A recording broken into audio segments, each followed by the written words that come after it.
back to Akshita's recipes. I hope all of you are having a nice day.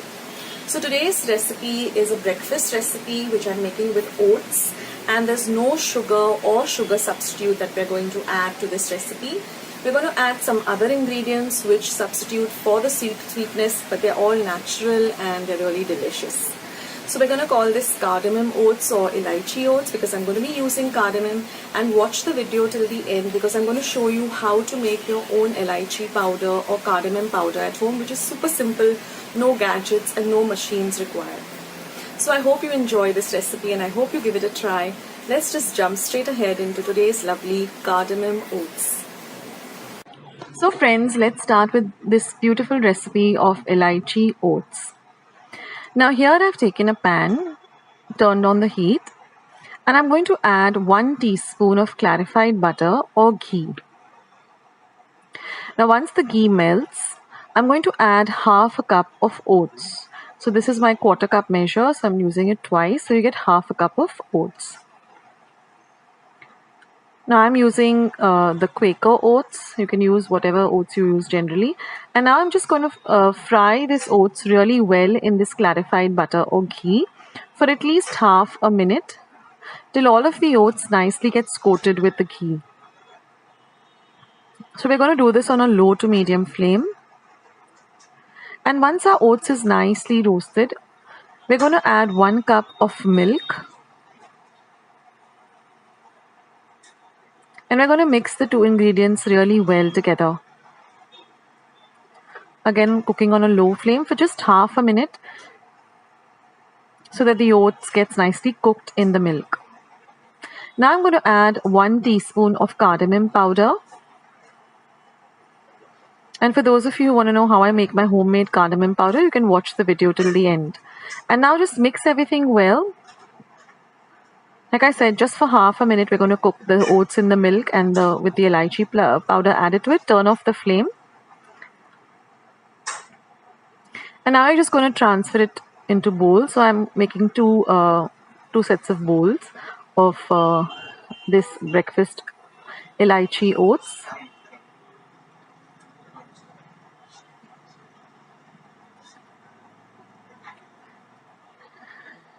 And I'm just going to add a little bit more of milk. That's completely optional. So if you like it to be a little on the drier side, you can skip the milk. So I'm just adding about 2 tablespoons of milk to each of the bowls, mixing it really well. And like I said, for the sweetness factor, we're just going to add some lovely dry fruits. So here I have 1 tablespoon of dried apricots that I've just chopped into small pieces. 1 tablespoon of cranberries. So you can add whatever dry fruits you have at home or whatever you like in your oats. Next, I'm going to add 1 tablespoon of blueberries. And for that lovely crunch, I'm going to add 1 tablespoon of almonds.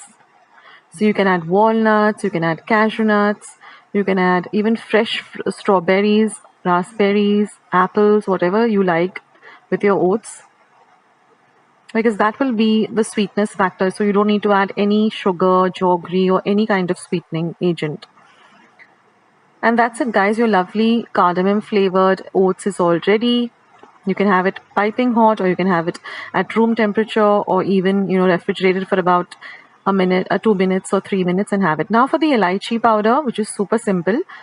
Now I'm making about 2 tablespoons of elaichi powder, but we are using just 1 teaspoon for this recipe. So here I've taken about 12 to 13 cardamom pods.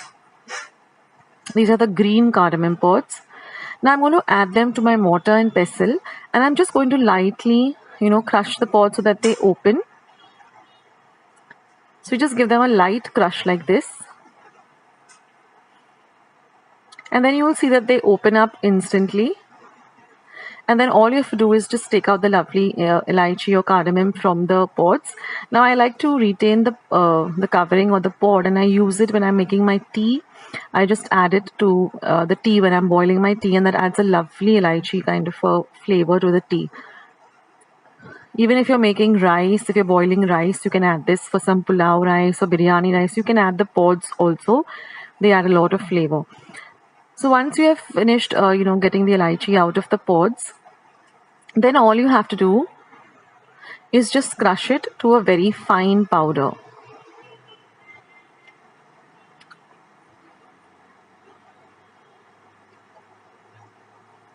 So I like to make a batch of about 2 or 3 tablespoons and keep it in my in a small little glass bottle and put it in my refrigerator or even at room temperature. And whenever I need to use it for any recipe, it's available. It's better that you keep it in the refrigerator because that will it will enhance the life of the powder. So you can either keep it as a very coarse powder or you can make it a real fine powder. The choice is yours. And the aroma of this lovely freshly ground cardamom is so heavenly. It's really, really nice. So this was how I make my cardamom powder, because I get a lot of questions from beginners as to, Akshata, can you show us how you make, the cardamom powder or ground. I mean, when you're grinding pepper powder at home, how do you make it? So this is just a tip, and that's it, guys. So I hope you enjoyed today's recipe and give it a try. And I'll catch you soon in my next video. Bye.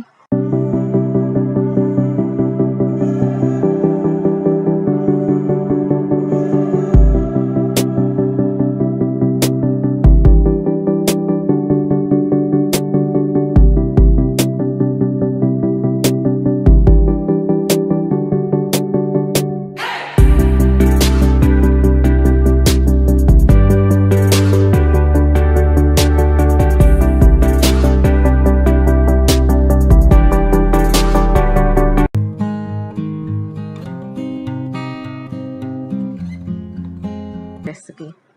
Now here I have 2 cups of oats. We're going to grind this in a dry mixer to get a very fine powder of flour like this. So this is our oats flour or oats powder already. Now to this I'm going to add 1 teaspoon of baking powder, half a teaspoon of baking soda, half a teaspoon of cinnamon powder. Now this is optional, but it really brings out the taste of these muffins. Now mix in all of these dry ingredients really well. Now in another bowl, I'm just going to mash up 2 ripe bananas. Mash the bananas up really nicely. Next, I'm going to add in 2 eggs. Mix in the eggs with the bananas well. Next goes in 1 teaspoon of vanilla essence. Whisk that in well too. Half a cup of melted butter. Mix that in well. And now I'm going to add half a cup of brown sugar. If you don't have brown sugar at hand, you can use regular powdered sugar. Mix all of this really nicely together. And now is a good time to preheat your oven to 180 degrees Celsius for 10 minutes. Now we're going to add in the oats powder, the oats flour that we just ground. And we're going to fold this really nicely into the wet ingredients. So see that everything is really nicely incorporated. There's no dry part of the oats, but everything is really mixed in nicely. Now I'm going to add 1/4 cup of chopped up walnuts, 1/4 cup each of raisins and dried cranberries, and 1/4 cup of choco chips, which is completely optional. Fold everything in really nicely because you want to get all of these walnuts and raisins in every bite. Now I've lined my cupcake holder with these liners. I've just applied a little dab of butter to the base so that they stick in easily. And now I'm just going to fill about 3/4 of the muffin liner. Don't overfill them. So with this batter, I got exactly 12 muffins. Just dab them down a bit. And now we're going to bake these at 180 degrees Celsius for about 20 minutes or 22 minutes. So don't forget to preheat your oven and then you're going to bake these. And now they're all out of the oven. Let them come to room temperature before you take them out of the muffin holder.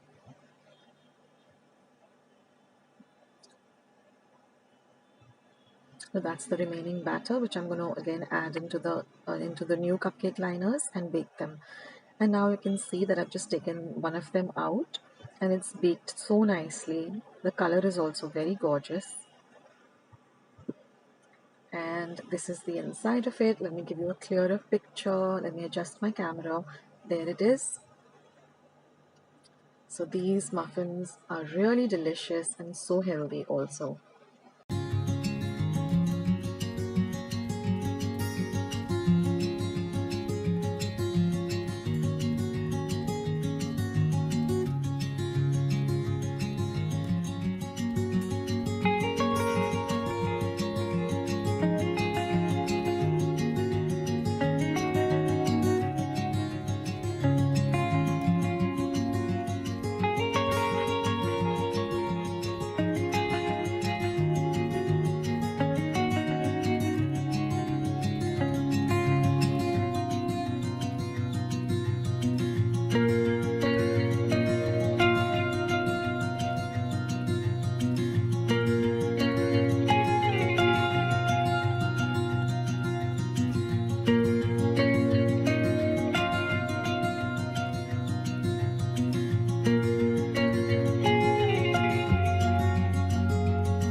So friends, let's see today's delicious recipe of digestive biscuits. So now to a large bowl, I'm going to add 3/4 cup of oats flour. I've just taken the oats and ground them to flour in my mixer jar. I'm going to add 3/4 of a cup of whole wheat flour. Then I'm going to add 3 tablespoons of milk powder, 1 teaspoon of baking powder, 1/4 of a cup of brown sugar, And now we're going to whisk all of these dry ingredients really well together.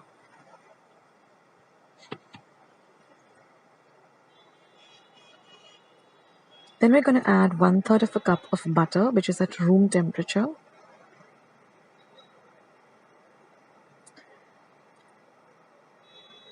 And now we're just going to get our hands in there and we're going to crumble up the butter and the mixed flour till it resembles breadcrumbs. So just mix in the butter really well with the dry ingredients.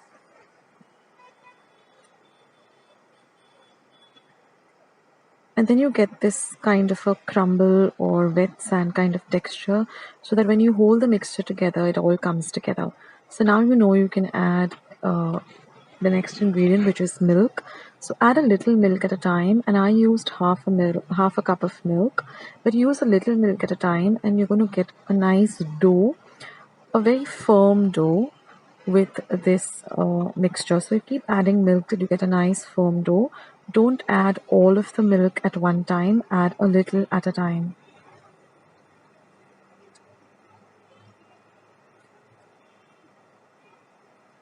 Now you're going to knead this till you get a lovely, nice, firm dough.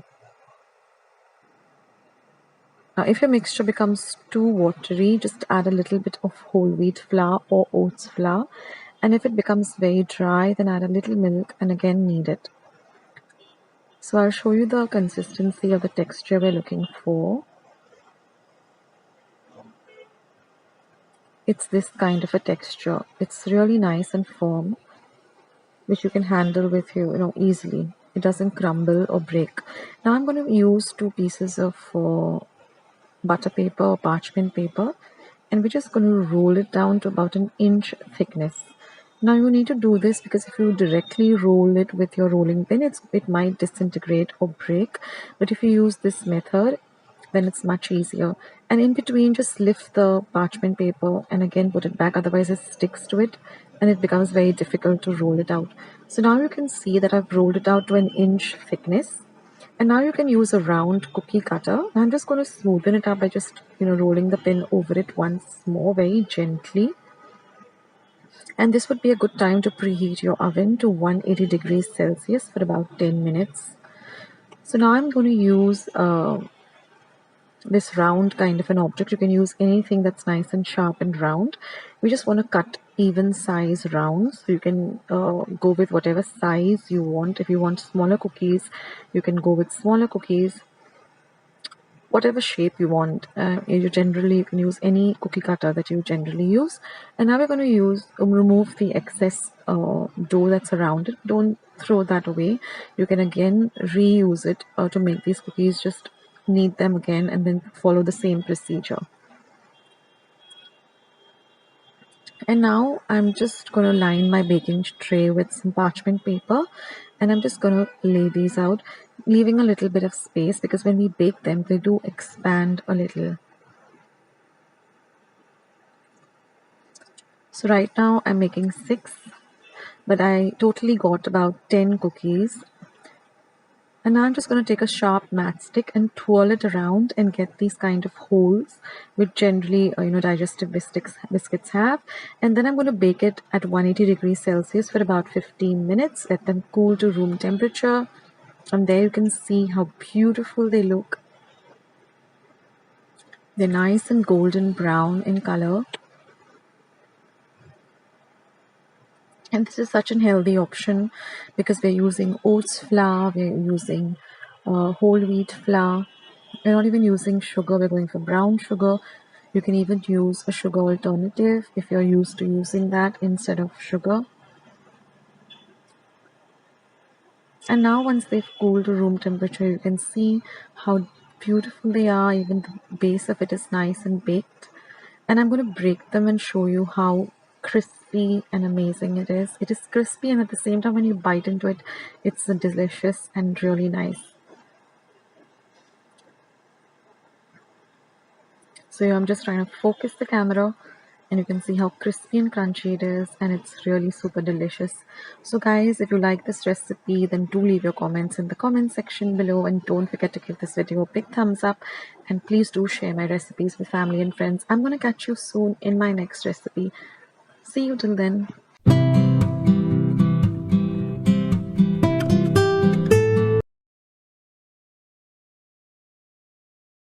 Roasting 2 tablespoons of oats. We're going to roast this for just 1 minute on a very low flame. Now while our oats are getting ready, I'll just show you the rest of the ingredients. We will be requiring about 1 tablespoon of cashew nut as well as 1 tablespoon of roasted peanuts. Then we require 1 tablespoon of flax seeds and 1 tablespoon of chia seeds. Then we're going to require about 3/4 cup of water and 2 frozen bananas. All I've done is just kept the bananas in the freezer for about an hour and let them just come to room temperature. Now we're going to take a blender, and once our oats have cooled down, we're going to add this to the blender.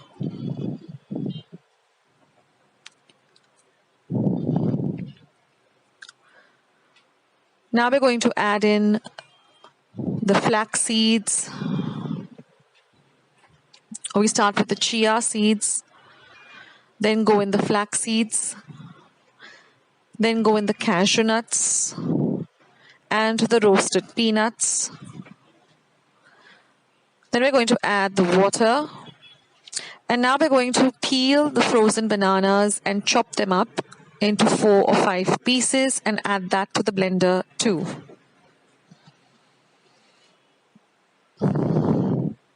You will find that the color of the banana is a little on the browner side. That's because we've kept it in the freezer for an hour.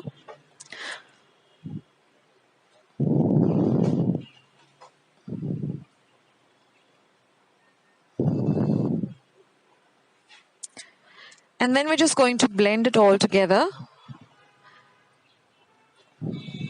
So we add our bananas to the blender. Now at the end of the video, I have mentioned all the benefits of all the ingredients that we've used. And here our smoothie is all ready. This is an ideal breakfast. So instead of having anything else, if you just have this smoothie, it will just fill you up and you won't feel hungry for hours together. You can also, just top it up with some chia seeds or some seasonal fruit. You can just take this with you when you're going to work or on a run, or you can just carry it with you whenever you require it and just have it. It's so filling and it's so healthy. So I hope you try out this recipe, and do let me know in the comments box below how you liked this healthy smoothie. If you would like to see more healthy recipes like this, then please leave your comments in the comment box below. So please friends, don't forget to hit the red subscribe button on my channel. Do ring the bell once you've subscribed so you won't